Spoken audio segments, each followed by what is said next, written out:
It was just revealed this week. High-paid executives, a 497K club that exists, 7 individuals at CBC that make nearly $500,000 a year. Do you share that frustration that at a time when Canadians are struggling, those big bonuses are being paid out? Coming into your role, it would be fair for us to pose the question to you, do you think those bonuses are fair, and would you commit to banning such practices as the next CEO of the organization? The new mandate of the CBC, you were there for weeks talking about it. You must have heard the public talk about the bonus structure is what has upset most Canadians in this country about it. Your thoughts on that? You talked about reviewing the bonus structure. You're hearing from elected members of Parliament, and this is not unique to Conservatives, although maybe our solutions are a little different, but to nail down specifically that bonuses need to be a thing of the past, certainly as they're structured today at the CBC. Is that something that you can commit to before this committee?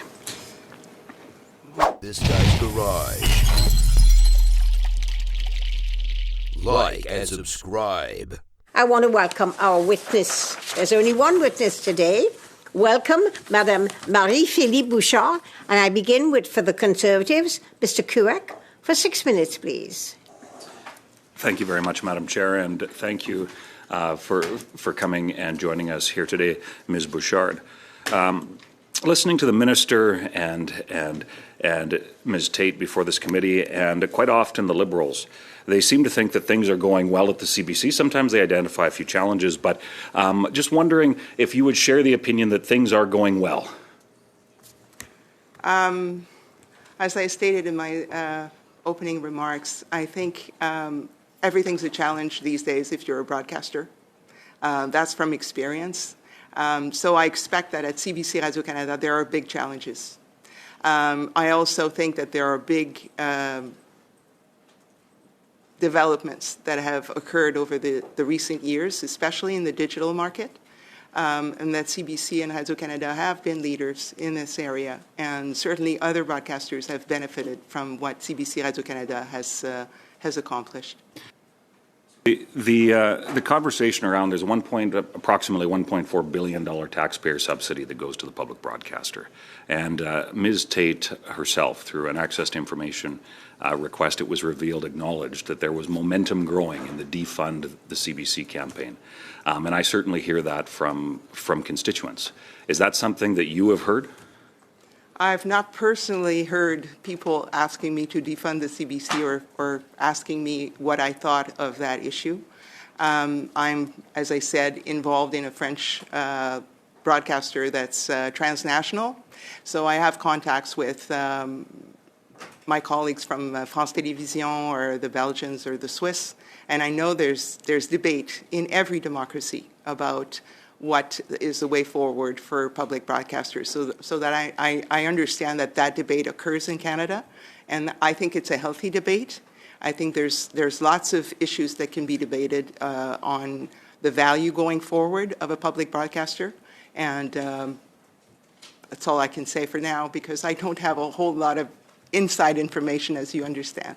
Yeah, I'm sure that'll change in about 40 days. So that's now a topic of this committee, and certainly one of the primary items that has been brought forward to us, and certainly I've heard in my role as critic for heritage, Canadians extremely frustrated about the $18 million in bonuses that were paid out to executives, to managers, and to out-of-scope employees at the CBC. And just to put that into context, when it comes to the bonuses specifically paid to executives and members of the executive team at CBC, it would have averaged about $71,000 per individual. That's more than the average Canadian makes at a time when Canadians are, in fact, struggling.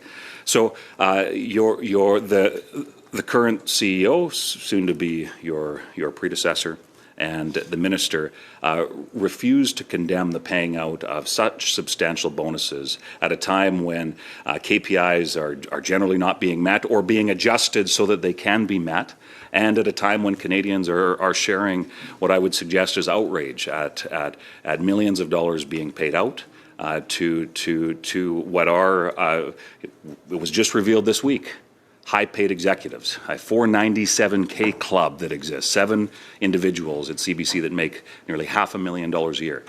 Do you share that frustration that at a time when Canadians are struggling, those big bonuses are being paid out? Well, there's a lot of things in that question. Let me start by saying that I think it's healthy for any company, public or private, and especially for a public company, to review its salary practices over time, and to be able to say that they are attached to what the market calls for. Aside from that, I have no information from inside the company as to who is paid what. So it's hard for me to be outraged without information. So would, in light of the very, very public discourse, I know it's come before this committee, would you be willing to make a commitment today to stop awarding, the types of bonuses we've seen over the last number of fiscal years that have caused such frustration to so many Canadians? Well, I understand that the board of directors has called for a study that will be available to me and to the board early in 2025. And I expect that study will enlighten a lot of decisions going forward. So I would wait to see what the study says. So one of the challenges with that study is the board of directors approved of Ms. Tate's performance, even though I think by virtually every objective measure, the last number of years have been a significant challenge to the CBC. So one final question here in my last 30 or so seconds. As Ms. Tate transitions out and you transition in, would you be willing to state clearly that you do not support a large taxpayer-funded severance package for the outgoing CEO? As I understand it, there is no such thing as an outgoing package for any CEO finishing their term. That's certainly not my understanding of my conditions. There will be no exit package when I finish. So I don't expect that, although I don't know the details, I don't expect that would be part of the situation at hand. And the secondly is that I would have no decision or no influence on that decision anyway. But I don't think that that's the situation at hand. It's very interesting because previously when we've asked that question, there's been a refusal to even talk about what that may or may not look like. But that's my 6 minutes, so thank you very much. Yes. CBC, to me, is one of the number one assets owned by Canadians. It helps promote our culture, preserves our heritage, it educates, it fights against disinformation, misinformation. This is a huge asset for Canadians. I'm a big supporter of it, but I know that there's a lot of people out there, maybe 20, 30%, who knows, that would like to defund the CBC. If you go actually and Google defund the CBC, the first thing that pops up is the Conservative website where they're fundraising off of the issues. So they are playing to a base, and they're raising money off of this issues because there are Canadians out there that would love to defund it. But the majority of Canadians want the CBC here, and they want to support it, and you have an enormous task in front of you. So my first question is, being at TV5 over the last several years and spending much time at CBC, what have you learned being outside of CBC that you think can apply into CBC based on your experience being outside of it for the last several years? Many things, but I think I alluded to some of this earlier. I think one of the biggest learnings from my time at TV5 is how you can go much further when you collaborate. And I think there's, CBC is a big organization. It's deep, and there's always challenges for collaborations inside. And sometimes it can benefit, I think it would benefit from being more connected to more components of our ecosystem. It is already very much connected, and I'm not saying that, this is a new idea. But I think going forward, the challenges that we have as a country and as different people, Francophones and Anglophones and First Nations, there's so much risk of losing our culture that we need to collaborate better. And I think there's a depth of resources and expertise at CBC Radio-Canada that could benefit the whole ecosystem. So I'll be looking for ways to better connect the corporation with other pieces of what supports Canadian culture and journalism. So the issue of bonuses has come up a few times already, and certainly because I think the issue has plagued your predecessor, it's generated a lot of conversation in the media. People from the political left and the political right have condemned it. Even former, big-name CBC personalities like Peter Mansbridge has commented on the issue. So I'd like to just give you an opportunity to concisely clarify your position. Will you commit now to banning the sorts of bonuses that have been in the news, the egregious bonuses to executives? Is that a position you're able to articulate today? I have respect for the board of directors that has asked for a report.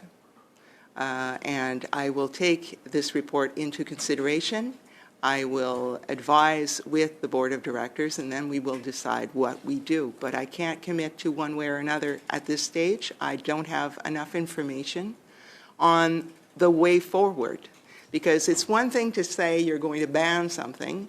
So how do you go forward? What do you do with the employees that have their contracts? What do you do in terms of fair compensation? So I need a plan in order to commit to something. So if I may suggest, I think a lot of the reason the bonuses have become such a hot topic of discussion is because of feelings that there are a lack of accountability with the CBC to the taxpayer.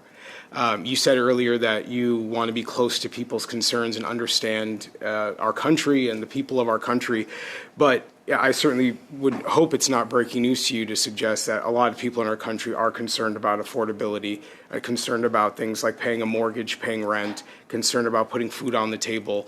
And when they see an organization that they are funding, a taxpayer-subsidized billion-dollar organization, dishing out large bonuses at a time where viewership is in decline and overall ad revenue is in decline, it certainly feels like to many Canadians that the CBC is tone deaf and not accountable to what is happening both within the organization and to the broader context of what's happening in our country. So that is why I think it would be fair to assume that you might have an opinion on giving out large bonuses, even prior to all the things that you just mentioned, but that coming into your role, it would be fair for us to pose the question to you, do you think those bonuses are fair, and would you commit to banning such practices as the next CEO of the organization? Well, I certainly, going back into your question, I'm not tone deaf, I think. I certainly heard all of your questions loud and clear. This is part of what I will take in at the beginning of my mandate, but I need a plan. And I can't devise that plan, or it would be irresponsible for me to commit to one way or another, alter this system without having a plan on how to do it. So I need the information, and I need to work with the people inside to get them on board for something that all of us will be comfortable with. So, as you're aware, your predecessor, Ms. Tate, has been before this committee, I believe, 5 times in this calendar year. And one of the things that I've heard from Canadians in terms of their concerns about what Ms. Tate has said is a lack of any sense of, well, where do the bonuses become absurd, right? So when you look at some of the numbers that I have in front of me, overall ad revenue, including TV and digital, down 6.4% from 2023 to 2024. Audience share dropping from 7.6% when Ms. Tate started in the role to 2.1% in prime time now. You've got a Reuters study that showed from 2018 to 2022, trust in the CBC dropped 17%. Like, you look at these numbers and you say, okay, this is an organization with some real challenges. It's got a real problem connecting with the people of our country. And yet, at that same time, the same Canadians seeing that information is seeing large bonuses given out to executives. Can you empathize with why that seems absurd to the average taxpayer? Well, certainly I can't comment on the numbers that you are providing, because I know that they are partial partial in terms of there's a segment, that's a segment of the activity of the CBC. 30 Radio-Canada. seconds. There's radio, there's digital, there's all sorts of services that you can measure and that you haven't talked about. And they those numbers are all public. They all encompass the performance of the corporation as a whole. Some of these numbers do come from the CBC annual report. I mean, we cannot live in a state of denial where we can't acknowledge that the organization is struggling and failing, and these bonuses have been a real trigger for taxpayers. Thank you. Thank you. Challenges of the sector writ large, of the misinformation, of disinformation, of our kids online, and really just how important in this context a public broadcaster is. And I actually do believe that CBC Radio-Canada is trusted by Canadians. And I take your word precious that you used earlier. I think that is precious, and it is something we really do need to protect and reinforce. And I'm just curious to know your thoughts on that trust and how you see your role in really reinforcing that, not just with our generation, but I'm also a mother of 3, and I think about their future and where they're going to get their information, and I'm just curious for your thoughts on that. Well, I talked a little earlier about the discoverability issue, but it's true in news as well, and it's true in all sorts of information and education to media. For the young people, it's really important that we figure out a way to connect with them. And ensure that they have access to their culture and to the information that they need as they grow up and they develop their habits of media consumption. It's also true for newcomers in the country. Yeah. They need to be able to integrate to our society with access to trusted news. And so that's one of the fundamentals of a public broadcaster, and certainly something that's going to be a focus for further strategies that we develop. Right. So I'm going to begin with Mr. Waugh for 5 minutes, please, Kevin. Thank you, Madam Chair. It's refreshing that we actually have a Canadian leading the CBC instead of someone coming out of New York. So thank you and congratulations. It's interesting, you left after 29 years of CBC. And as you know, CBC is not a nonprofit. I mean, they get $1.4 billion in funding plus $400 million in advertising. And then through C18 now, they get almost another $100 million through Google. So you're getting quite a bit. You're not a nonprofit organization. Why did you decide when you did leave CBC that you would go to a nonprofit like TV5 when I come from the private sector? The CBC is the motherlode of organizations. Well, I alluded to my path through the CBC. It was an incredible opportunity to discover all sorts of different areas, different types of jobs and work, and different teams.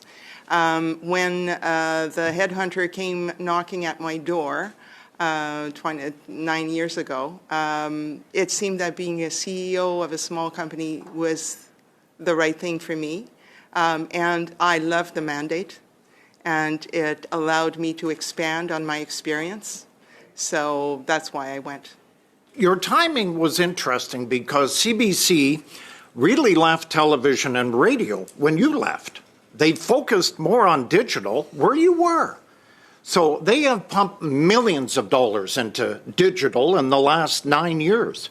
They have done more so in digital than they have television and radio. Your thoughts? Because you were in charge of digital when you left. I was in charge of digital when I left, and I'm glad that CBC and Radio-Canada have invested in digital because that's where Canadians are. That's important that we stay current with Canadians' practices in terms of media consumption. However, I would not say that they've left radio and television. As an avid consumer of radio, I can tell you that the quality and the depth of programming that is available to me, both on talk radio and music radio, is as good as when I left. But not so on television. Well, I would dispute that with Radio-Canada. I'm not a big consumer of CBC because I've been so immersed in French programming in the last 9 years. But I can, as a viewer, tell you that the quality of programming and depth of programming that is available on Radio-Canada TV, but also on TV and other services is of high quality. What was the criteria of bonuses when you were at TV5, when you were the CEO there?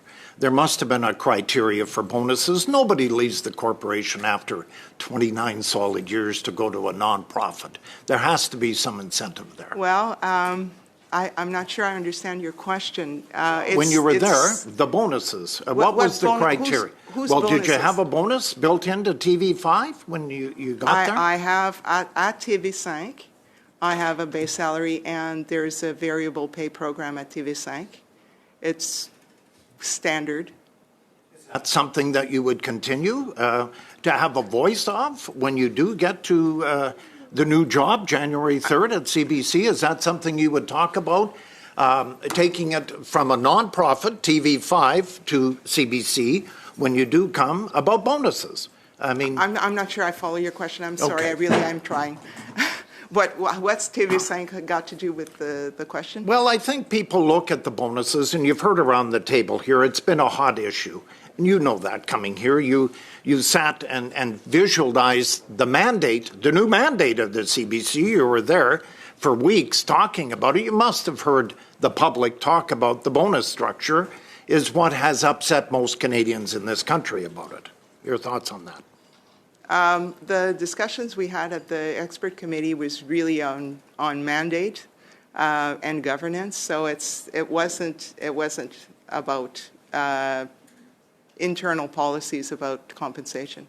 How are you going to turn the trust around? You talked a little bit about 30 trust. seconds. How are you going to turn the trust in the public broadcaster around? You have seen it erode in this country.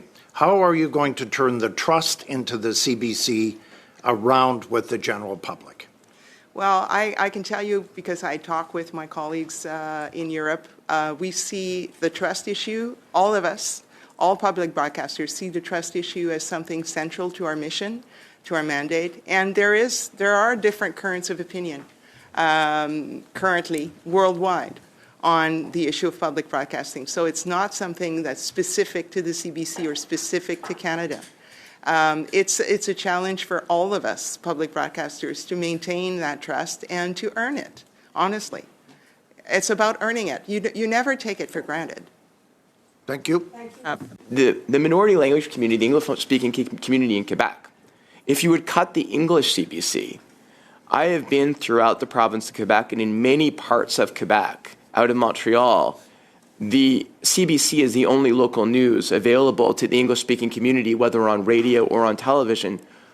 Wouldn't there be a huge gap for English-speaking Quebecers if the CBC didn't exist? Well, I would like to not think about the CBC not existing, but it's obviously CBC News in Quebec and in Montreal has a long history of doing investigations, doing local reporting in Quebec City, doing all the reporting on the political side. So, I don't know what happened in the last 9 years in detail, but I know how essential it is to the English-speaking community. Yeah, I mean, for example, if I visit New Carlisle in the Gaspé, or I go up to the coast of Labrador in the North Shore, or even if I'm in Quebec City or Trois-Rivières, the CBC is my only conduit to English-speaking local news because there's no, daily English papers, and there's no other radio station or television station that is local that is dealing with my news in my municipality. So I guess, to me, the CBC, essential service to me, nationally. And now you're coming into an incredibly important job. If you could give me your number one priority, what would that be? The number one priority, I think, is to get close to Canadians, understand where their heart is, where their beat is, and making sure that we serve responsibly to the mandate that we are given. I know it's a big task, but that's the essence of it. And it takes many, many different steps and strategies, but that's the essence of it. That's what we need to do. Now go to the Conservatives. Mr. Kurek, I understand you're sharing with Mr. Godin. Yes? Yes. For 5 minutes, please. The share is 5 minutes in total. Thank you very much, Madam Chair. It's interesting. You come with 29 years' experience at CBC. You've spent 9 years in the private sector working for a not-for-profit, and then you're coming back after having participated in this renewal of the mandate panel with the minister. And you've mentioned a few things about that, but said that the report is going to the minister. But I think that you've referenced a few times that you want to hear the Canadian story, that you want to hear what Canadians have to say about CBC.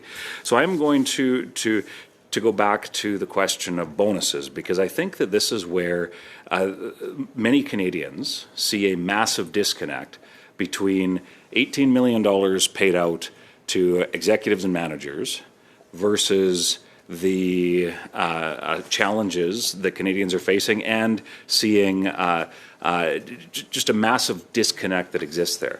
So I think my question, I'd really like to nail down on this, because it comes down to the issue of trust and making sure that Canadians can in fact trust that leadership at the CBC, an organization that they largely pay for one way or another, it's through a $1.4 billion subsidy, trust that it's not going to go to bonuses for executives that are in downtown office towers that have very little to do with telling the Canadian story. So again, I want to nail down.